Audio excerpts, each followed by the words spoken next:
दोस्तों आज के इस वीडियो में हम स्टैटिस्टिक्स की वो तीन इंपॉर्टेंट फॉर्मूला सीखने वाले हैं।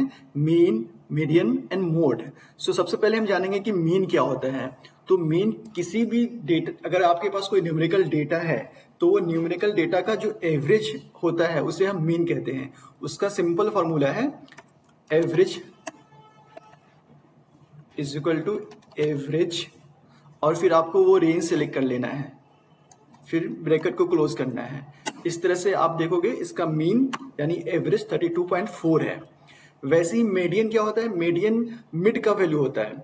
मिड का वैल्यू, अगर आपको ये सीरीज दिया हुआ है यहाँ पे, तो ये सीरीज में ये जो डिजिट है 1520, 1535, सो इसका मिड पॉइंट क्या है, मीडियन क्या है, वो हम इसको मीडियन के मेथड से निकालते हैं एक्सेल में। तो इसके लिए क्या फॉर्मूला है? MEDIN, median. आपको रेंज सेलेक्ट करना है, फिर ब्रैकेट को क्लोज करना है। तो 28.5, अगर आप इसको डिसेंडिंग ऑर्डर में लोगे, असेंडिंग ऑर्डर में लोगे, असेंडिंग ऑर्डर में स्मॉलेस्ट टू लार्जेस्ट, तो आप देखोगे इसका सेंटर में 22, हमारा रिजल्ट कितना है 28.5। तो इसका आप सेंटर देखोगे इसका तो 28.5 आएगा।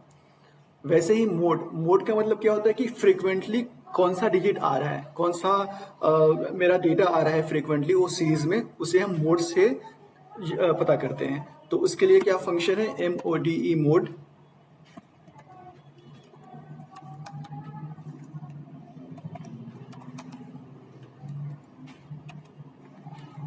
आपको डेटा सेलेक्ट करना है।